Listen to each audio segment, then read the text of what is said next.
글쎄요, 최근에 근데 최근에 뭐 라면 임원이다, 또는 빵 회장이다 이런 것 중에는 사실 굉장히 과장되어 있거나 또는 우리가 진실에 접근하지 못하고 비상적으로 알고 있는 그런 것들이 굉장히 많고요. 예. 또 이제 경제민주화 바람을 타고 소위 기존의 경제적 계약 관계들에서 유리한 지위를 차지하려고 하는 그런 노력들이 계속되죠. 그런데 그 이면에 일부 이제 아주 소위 우리가 보기에도 눈살을 찌푸릴 수밖에 없는 그런 여러 가지 행동들이 소위 이제 갑의 위치에 있는 것으로 간주되는 사람들로부터 많이 나오고 있는 것은 특히나 아마 그 봉건적 계급 의식이라든지 봉건적 신분 질서에 대한 미련이라든지 이제 저는 주로 그런 것으로 봅니다. 그런데 일부에서 아까 우리 자막에서도 좀 얘기했습니다만 무슨 자본주의화가 되고 하면서 어쩌고 저쩌고 하는 것은 좀 동의할 수 없고요. 또 시장경제 체제가 기본적으로 가부를 구조화하는 이런 것하고는 관계가 없죠. 그래서 일부 우리가 가불 문제에 대해서 얘기할 때 정상적인 거래 관계를 예를 들어서 단순히 자기가 공급자가 되거나 의뢰인이 된다는 측면에서 어떤 피해의식이나 또는 피해자로 보는 것은 약간의 일종 언더도그바 현상이고요. 자기를 약자로 보이게 하는 어떤 전략일 수도 있어서 우리가 이 문제는 좀 사실은 냉정하게 봐야 되는 측면도 좀 있다고 보죠. 네, 그렇고 저는 오늘 초두 발언으로 말꼬리 잡기 잠깐 좀 하겠습니다. 처음에 백분토론 제작진 측에서 저한테 보내준 논제가 갑의 횡포 의뢰 반란이라고 돼 있었어요. 그래서 인터넷 쳐보니까 이게 보편적인 용어로 쓰이고 있더라고요. 의뢰 반란? 반란이라는 게 난을 일으키다, 온당치 못한 행위라는 함의를 담고 있습니다. 그러면 난망 유업에 대해서 시민들이 공분을 느끼는 게 온당치 못한 반란이고 또는 그 밖에 무수한 사건들이 반란인가?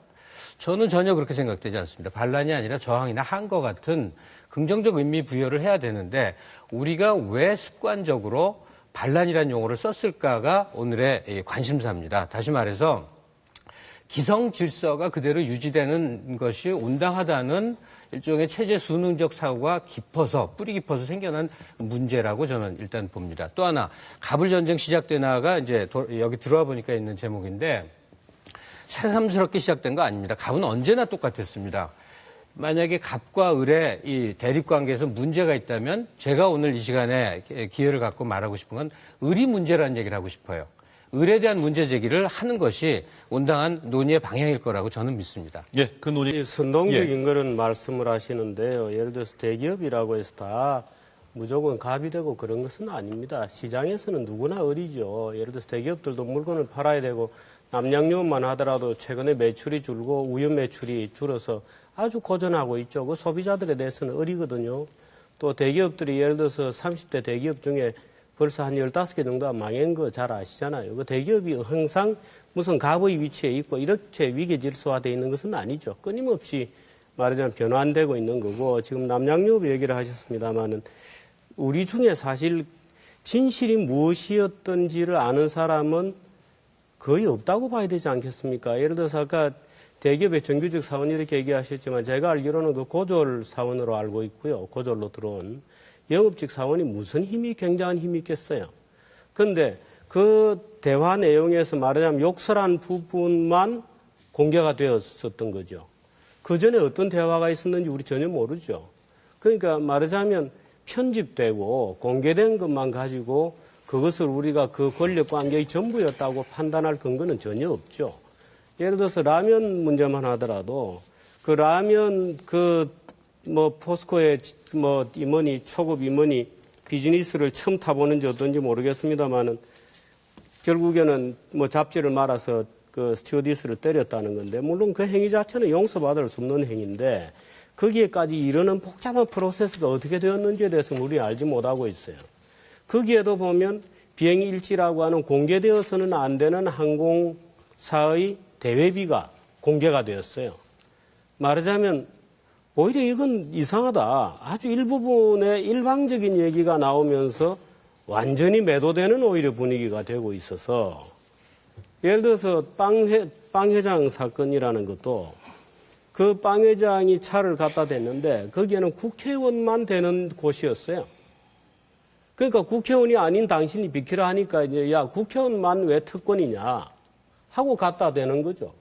그래서 이제 싸우다가 어떻게 된 것 같은데, 물론 그 행위 자체는 최종적으로 드러나는 행위는 매우 고약한 거고, 또 그 행위 자체가 우리 사회 소위 있는 자들의 천박성 또는 과도한 어떤 신분 과시 이런 데 대해서 우리가 공부를 하는 건 맞지만, 개별 사건별로 보면 예. 과연 일방적으로 매도할 만한 우리가 구체적인 내용을 알고 있느냐 하면 사실은 좀 복잡한 얘기가 되죠. 선후관계 지금 이 논의에서요, 예. 구체적으로 뭐 남양유업이든 어떤 제빵회사든 팩트가 무엇인지를 캐고 들어가면요, 논의는 미로에 빠져버립니다. 서로 할 말이 막 생겨나죠. 그래서 조금 상위에서 관점에 서서 좀 얘기를 했으면 좋겠는데, 예. 제 첫 모두 발언은 이제 의뢰 문제다라고 얘기 드린 게, 한국 사회를 지배했던 굉장히 문제점으로 과거에 많이 얘기한 게 군사 문화입니다. 군사 집단이 통치를 했고, 그에 따라서 맹목적 순응 내지는 충성이 요구된 군인 사회에서 그거에 필요한 덕목이지만 그게 일반 시민 사회에서 요구됐기 때문에 문제인 거죠. 그리고 세월이 많이 지났는데 90년대가 지나고 지금 흘러가는 모습은 군사 문화가 변형돼서 지금 뭐냐면 조폭 문화로 되고 있는 것 같습니다.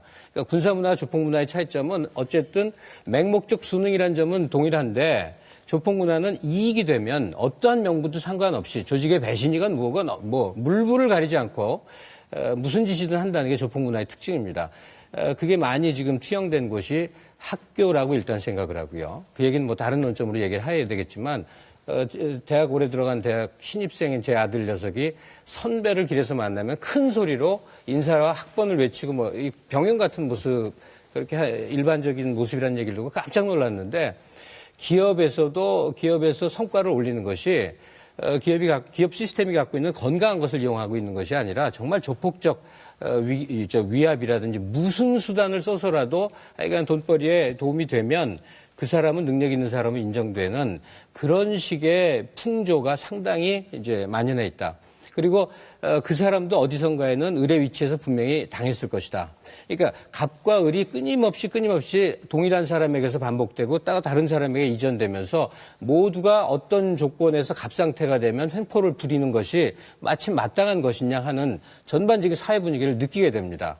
그래서 지금 의뢰 문제라고 얘기한 것으로 돌아가서 정리를 해보자면요. 예.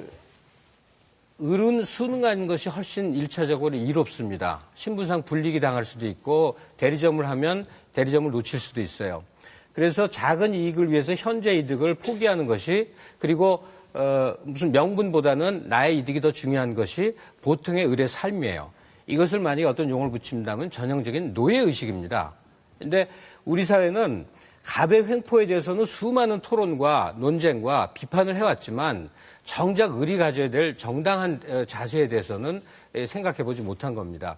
노예의식을 벗어나면 어떤 것이냐면 자존이에요. 내가 인격적 주체로서 존대받고자 한다면 작은 이익도 포기할 수 있다는 것이죠. 그런데 지금은 자존을 갖고자 하는 사람의 숫자가 적다 보니까 언제나 불이익에 처하는 거죠. 만약에 나에게 인격적 모욕을 가하는 사람의 태도를 윗사람이라고 해서 선배라고 해서 상사라고 해서 가하는 걸 참지 못하는 것이 일반적인 더 많은 을의 모습이었다고 한다면 그런 행위는 벌어지지 않겠죠. 최근에 그 파문 자체는 정말로 처군이 없는 파문입니다만은, 사실은 그 경로를 보면 이미 3년 전에 막말에 대해서 사과하고 용서를 빌고 같이 저녁도 하고 술도 하고 용서가 다 되었던 사건인데, 그 녹취가 일부분이 3년이 지난 지금 터졌어요. 그래서 그 고졸 영업사원은 하루아침에 쫓겨났죠. 그런데 그 진실이 어떻게 되든지 간에 우리가 기억해야 될 것은 이렇습니다. 그게 지금 이 남양유업 같은 문제하고 지금 아까 대리점 이런 얘기를 했습니다마는, 모든 대리점이 다 어린 것은 아닙니다. 상당수 대리점은 오히려 회사에 대해서 굉장한 갑이죠. 말하자면 영업력이 있고 지역에 판촉 능력이 있는 대리점들은 또 굉장한 갑이에요. 그 회사 측은 그런 대리점들은 잡으려고 굉장히 애를 쓰죠. 왜? 그 사람 떠나가면 안 되니까요. 지금 문제가 터지고 있는 부분들을 보면, 예를 들어 삼성전자 대리점, LG 대리점, 지금 거의 찾아볼 수 없게 됐죠. 말하자면 과거에 삼성전자나 LG전자, 현대자동차 같은 경우에도 옛날에 대리점들 다 밀어내기 했거든요.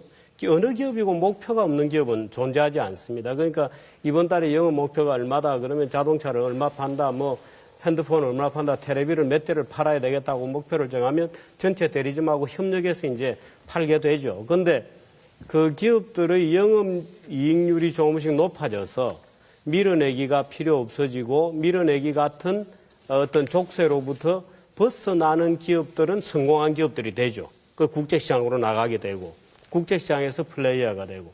그런데 남양육 같은 경우는 경쟁 구도 자체가 예를 들어서 너무 치열하고 우유가 아주 소비는 급감하죠. 애들도 태어나지도 않고. 그러니까 아주 시장이 협소해지는 데서 경쟁자가 많은 데서 오는 그야말로 무차별적 경쟁 상황에서의 고통인 것이지. 예를 들어서 남양육 문제를 우리가 대리점 대 예를 들어서 회사의 갑을 관계로 파악해버리면 아마 해결책이 안 나올 겁니다. 말하자면 그런 시장은 똑같은 대리점 문제가 있지만 어떤 판매 채널이 바뀌는 데서 오는 여러 가지 고통들이 있거든요.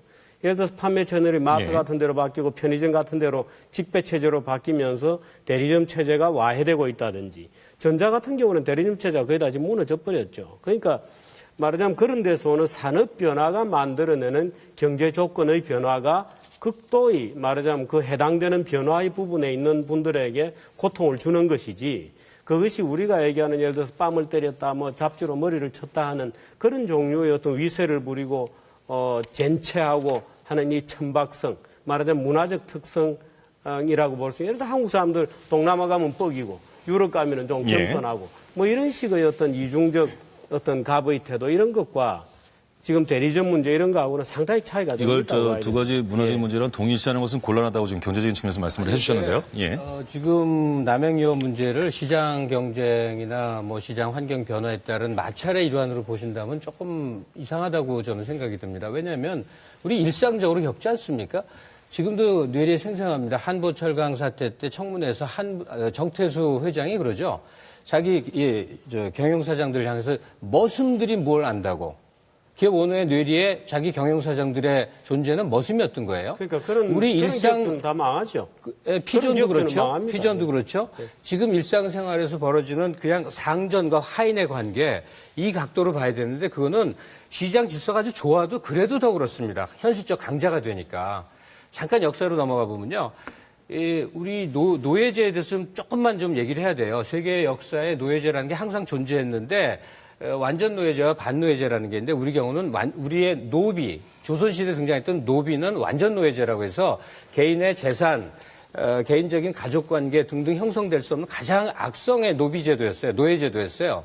이 얘기를 왜 드리냐면 지금 2000년대를 살아가는 우리 뇌리에도 상전과 하인 관계 같은 봉건의식이 그대로 배어 있고 부모가 자식을 가르칠 때 너 옳은 일에 나서지 마라.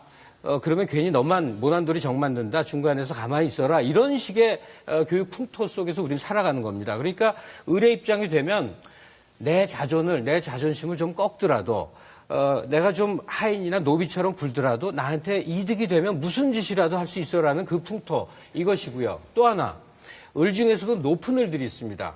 가령 기업체의 간부라든지 고급 고용직 이 사람들은 상전의 이익이 나의 이익인 양 착오하는 게 노예의식의 또 다른 두 번째 특성인데 바로 마름 같은 존재들입니다. 노예보다 더한 노예. 그러니까 이런 식의 사회의식이 만연해 있고 특히 경제 권력을 갖고 있는 사람, 재산을 좀 모은 사람들이 그런 위세를 부리는 걸 당연시 하는데 지금 정규재 실장 말씀대로 그런 식의 횡포를 부리는 사람들은 다 퇴출됐다?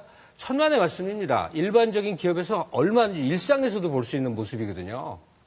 아니 지금 말씀하시는 것을 예를 들어서 반노예적 근성을 가지고 있다 그러면 인간의 보편적 특성일 뿐이죠. 우리가 인간의 보편적 특성, 언제나 존재해왔던 보편적 특성을 지금 토론하자고 하는 것은 아니잖아요. 아니죠. 최근에 생기고 있는 문제에 대해서 집중해서 얘기하자는 것이죠. 조금만 더 얘기해 인간에게는 보겠습니까? 노예적 특성이 보편적으로 존재한다. 그건 더 이상 토론할 이유가 없는 아니죠. 거죠. 인간의 보편적 특성이 아니죠. 지배구조, 지배 시스템에 노예제가 존재해 왔는데 현대 국가는 바로 그 주종관계에 있어서 노예의 권리를 찾아서 이 정당한 인권이라는 걸 만들어 오는 과정이었는데 한국 사회가 과연 을에 소속된 사람들이 첫째, 을에 소속된 사람들의 유일한 권리이자 힘인 단결을 해서 힘을 행사할 수 있는 권한이 전 사회적으로 주어져 있는가? 그것이 온당한 것이라고 사람들이 다 동의하고 있는가? 이 문제를 제기하는 겁니다. 그러니까 예. 의뢰 입장에 속한 사람들이 저건 좋은 사회는 어떤 사회냐면요. 일단 인권위원회가 없는 사회입니다. 왜냐하면 동네 파출소에서 다 그 정도는 해결돼야만 좋은 사회니까요. 또 하나 공정거래위원장이 적어도 대통령 다음 정도의 권위와 권력을 갖고 있어야 좋은 사회라고 생각을 해요.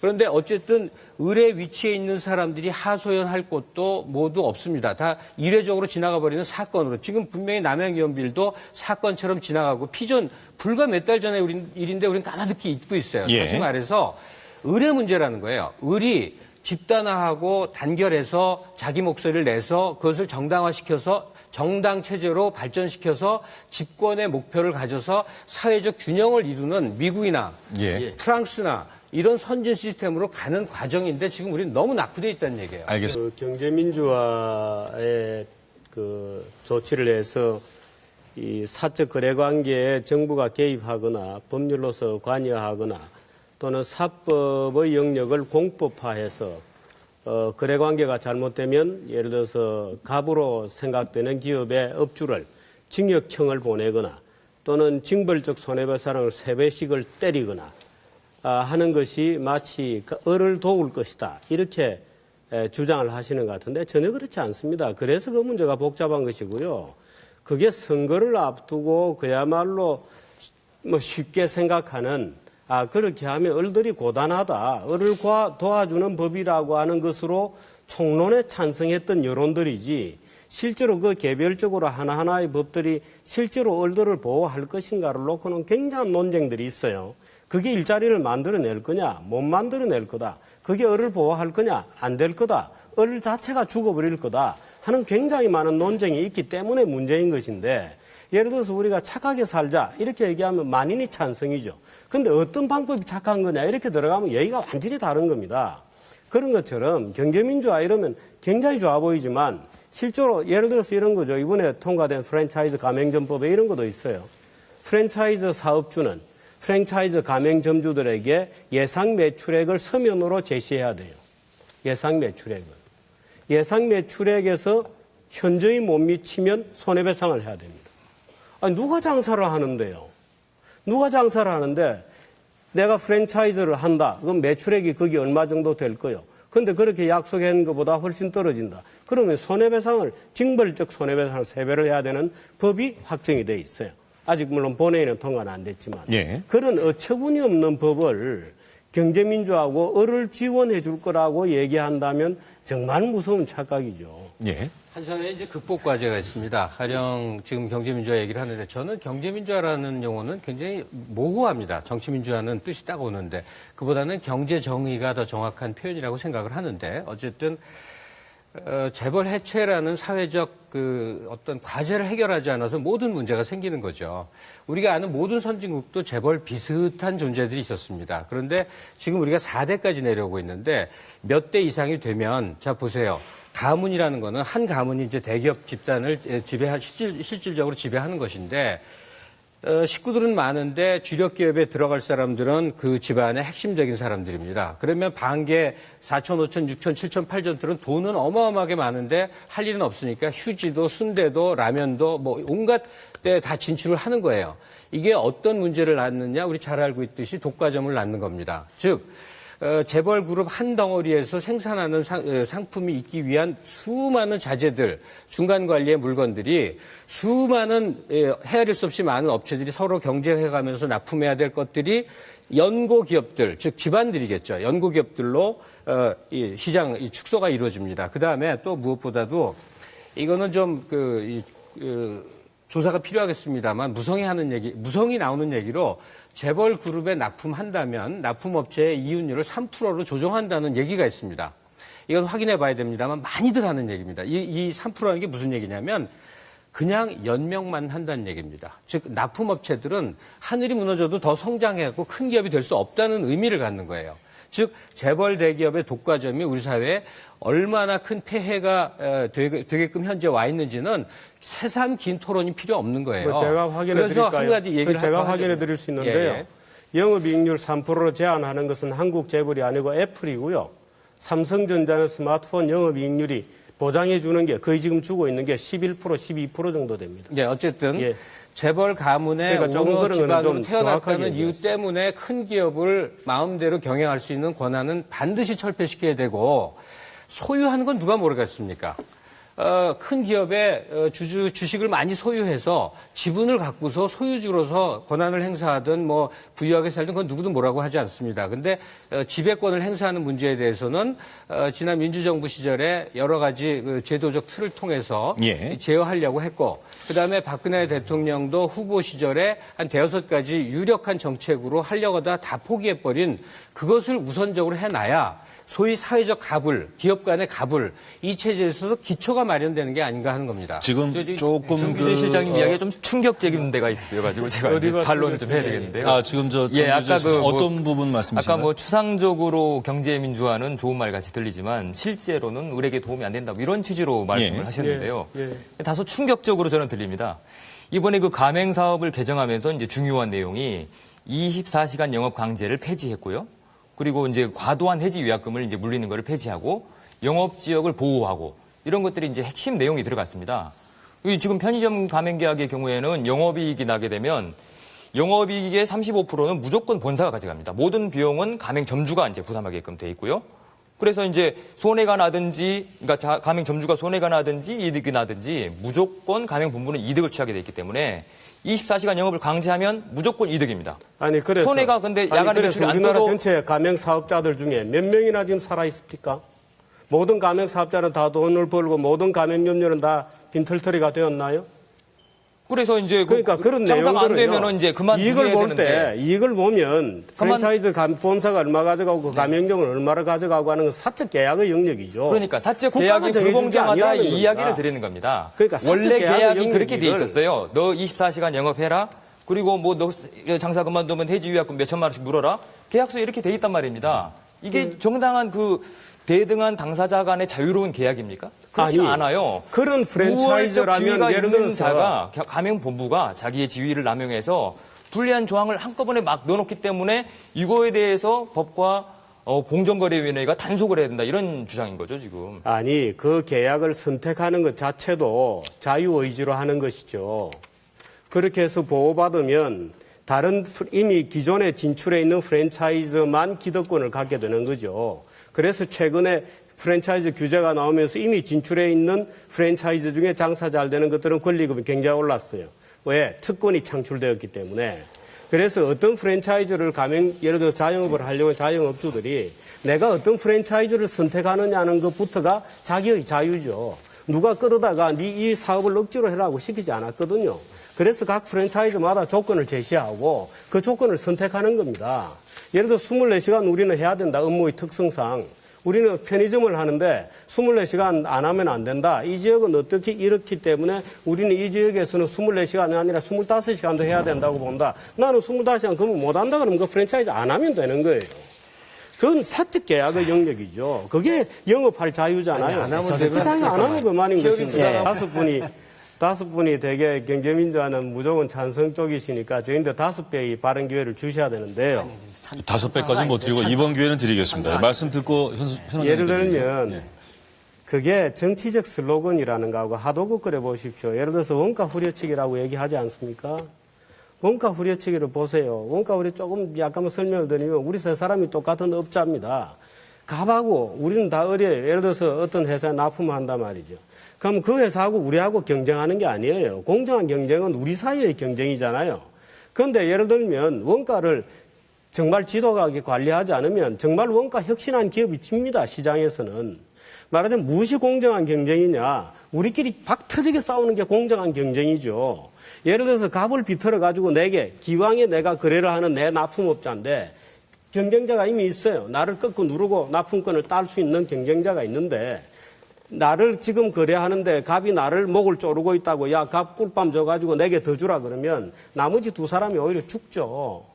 경쟁 구도는 기본적으로 그런 게 아닙니다. 그래서 경제 구조에 대한 경쟁 구도에 대한 일반적 오해들이 만들어내는 무참한 짓을 지금 하고 있는 겁니다. 예를 들어서 원가 후려치지 마라. 원가 후려치지 않고 어떻게 합니까?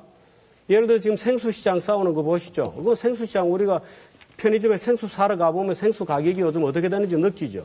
격렬한 경쟁이 일어나고 있는 것. 그걸 통해서 우리는 싸고 좋은 생수를 살 수 있는 거죠. TV가 하나 나오면요. 신제품 나오면 300만 원입니다. 1년 반 지나면은 40만 원으로 떨어져요. 2년이 되면 땡처리입니다. 그런데 3년 전에 예를 들어 2년 만에 300만 원 하던 테레비가 1년 반 만에 30만 원으로 떨어지는데 어떻게 원가를 안 칩니까? 원가를 쳐야죠. 예를 들어서 누가 그럼 최종적인 갑이냐? 소비자가 갑이죠. 소비자가 최종적인 갑이잖아요. 그래서 대기업들도 끌려가는 겁니다. 대기업들이 왜 갑입니까? 예를 들어서 갑과 을의 긴 사슬로 보면 최종적으로 경제에 있어서 최종 갑은 소비자죠. 그러니까 테레비가 300만 원이 30만 원으로 가격이 떨어지는데 그 30만 원으로 떨어지는 그 납품업체들이 원가가 후려치지 않아지면 어떻게 되겠어요? 그 기업들은 결국 다 망하게 되죠. 그거 다 죽는 거죠. 그러니까 모기업도 그러니까 제가 죽고 예. 하청기업들도 다 죽는 예, 거죠. 이 부분은 목숨 걸고 사업하는 중이라고 얘기하셨는데 그거 사실일 겁니다. 그런데 결과적으로 그것을 다른 각도로 프리즘을 대면 목숨 걸고 약탈하는 것과 다를 바 없는 상황이 벌어집니다. 그 개인 사업주들은 책임이 도덕적 가책을 못 느끼고 하는 행위지만 결과론적으로 그렇게 되는 구조가 있다는 얘기예요. 왜 지금의 현상 질서가 항상 옳다고 생각해서는 안 되냐 하면요. 우리의 경험을 한번 들어보죠. 1987년에 10월달 노동자 대투쟁이라는 게 있었습니다. 7, 8월서부터 10월까지 이어진 뭐 굉장히 큰 사태가 좋습니다. 있었죠. 87년 10월에 노동자 대투쟁 때문에 나라 망한다고 그랬어요. 왜 그랬냐면 임금을 올려달라는 난리였거든요. 그때 보수 언론을 보면 지금도 한계 임금이기 때문에 기업들이 버틸 수 없다 그랬어요. 그런데 아주 짧은 기간에 노동자들 실질 임금이 3배 올랐습니다. 거의 1년과 2년 거치 기간 동안에 노동자들 실질 임금이 3배 올랐어요. 그리고 그 결과가 어떤 일이 벌어졌는지 한번 봅시다. 사회 안정화였어요. 기업들은 절대 망하지 않았고 아주 급진적인 그야말로 혁명 운동을 하겠다는 단체들이 사라지는 대신 시민단체가 그때 비로소 나타납니다. 이게 그 이후의 현상이에요. 왜냐하면 노동자들이 중산층화되기 때문에 그렇습니다. 이 아주 격렬한 투쟁보다는 사회 안정이 더 유리하다는 선택과 깨달음을 얻은 것이죠. 예. 당장 지금의 현실을 보시죠. 굉장히 짧은 기간 동안에 중간 계층이라는 층들이 거의 빈곤 계층으로 추락하거나 쪼그라들었어요. 그건 수치로 나오는 거예요. 누구도 그건 부정하지 못할 겁니다. 중소기업 수치가 얼마나 줄어드는지, 고용률이 얼마나 줄었는지는 그대로 다 증명이 되는 거예요. 중소기업이 어디에 줄어들고 중소기업 고용이 어디에서 줄어들었습니까? 저도 얼마인지 숫자가 될 수 있는데요. 아니, 한국 중소기업이 경제는 어떻게 굉장히 줄어들었어요? 그러면 양극화와 무관하게 아주 공정한 질서가 이루어졌다고 생각하시는 분이 있는지는 모르지만요. 우리가 아는 한국 경제 현실은 위기라고 느낄 만큼 불공정 거래와 중산층 축소, 그다음에 저소득층, 빈곤층들의 극심한 상황들, 그다음에 중소자영업자들의 현실의 벽들 이런 것들이 큰 사회적 과제입니다. 그리고 그러니까 지금 그 과제의 일차적 책임을 재벌 대기업에 두고 있고요. 예, 김 시인께서 그러니까 지금 계속 일관되게 아까 재벌 해체라는 표현까지 아니요. 썼습니다만 이 모든 어떤 갑을 관계, 경제적 갑을 관계에 있어서 구조적으로 좀 책임을 져야 될 부분이 재벌이라든가 대기업이다라는 취지의 아니, 그 말씀을 얘기는 이해드리겠습니다. 과정 중의 얘기였는데 거기서 얘기가 끊어져 버린 거죠. 예. 그러니까 뭐 그렇게 무책임하게 팍팍할 수 있는 얘기는 아니니까요. 기본적으로 이제 의례 정부였다면 이 문제는 노동계와 타협할 수 있는 여지가 있었을 텐데 여러 가지 상황이 복잡합니다. 그러니까 이거는 어떻게 하면 통로를 만들 것인가 하는 것인데 지금 정규재 실장님처럼 지금의 경제 거래 질서도 상당히 온당한 것이고 그럴 수밖에 없는 것이다라고 생각하는 분들이 계시는 반면에는 굉장히 부당함을 느끼는 수많은 사람들이 있어서 오늘 갑을 전쟁 그중에 의례한 거를 얘기하고 있는 상황이에요. 의례 목소리가 나올 수 있는 공식 통로가 만들어져야 된다는 얘기입니다. 네. 그게 상시적인 것은 노조나 그 밖의 단체들을 의미하는 것이고 국가기관으로서는 이미 우리가 알고 있는 것들이 있는데 예. 이게 제 기능을 하고 있지 않는 것들을 그냥 우리가 방치하고 있단 말이죠. 알겠습니다. 사실 이 갑을 관계를 없애려고 하면 특권을 없애면 되겠죠. 특권 구조를 없애면 됩니다. 그런데 특권 구조를 주로 이제 정치가 쥐고 있죠. 정치, 법조 이런 데가 이제 특권의 생산지입니다. 우리 김 변호사께서도 법조에 계십니다만은 변호사 독점도 굉장하죠. 그 변호사들은 다 뭐든지 독점적으로 말하자면 정치는 뭐 어마어마한 특권을 가지고 있습니다. 정부가 지금 시도하려고 하는 것은 경제민주화라는 이름으로 시장의 약탈을 핑계로 존재하지도 않은 시장의 약탈이라는 명분을 내세워서 정치를 통해서 타인의 재산을 약탈하려고 하는 시도가 일어나고 있거든요. 이런 시도는 굉장히 좋지 않습니다. 그래서 오히려 우리 사회에 존재하는 특권 구조를 해체하는 것이고, 제가 마지막에 한 가지 격언을 얘기 드리면, 제가 한 번씩 가는 요리집에 옛날에 장원이라는 밥집이 있었어요. 그 집에 할머니가 아주 유명하신 분인데, 정권이 바뀌면 쫙 사람들이 바뀌죠. 그 제가 물어봤어요. 정권이 바뀌니까 사람들이 많이 바뀌죠. 그렇지, 많이 바뀌었지. 그런데 밥 얻어먹는 놈은 다 바뀌는데 밥 사는 을들은 별로 안 바뀌어? 이렇게 얘기해요. 그러니까 사실 을이라고 하는 것도 보기에 따라서 복잡한 관계입니다. 그러니까 예를 들어서 너무 뭐 갑을이라고 하는 구조가 고정적인 것처럼 생각하는 것도 사실 그렇게 썩 좋은 사고는 알겠습니다. 아니죠.